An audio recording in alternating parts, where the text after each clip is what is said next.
Important ആണ്, അതുകൊണ്ടാണ് വീണ്ടും വീണ്ടും പറഞ്ഞത്. ഇനി നമുക്കിതിൽ ഏറ്റവും പ്രധാനപ്പെട്ട ഒന്നാണ് വിജയനഗരത്തിൽ പറഞ്ഞു. ഇനി സംഗമ രാജവംശം കേട്ടിന? Sangama dynasty, Saluva dynasty, Tuluva dynasty, Aravidu dynasty. അപ്പോൾ സംഗമ രാജവംശം ആരെ സ്ഥാപിച്ചെന്നറിയോ? സംഗമ ഡൈനസ്റ്റി.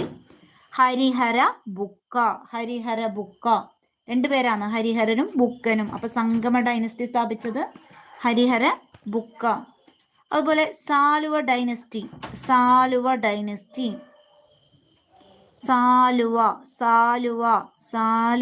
ആരാ?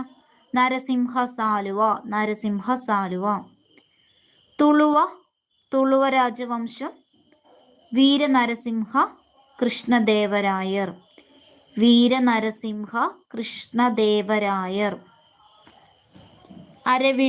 അരവിഡു രാജവംശം ഏതാ?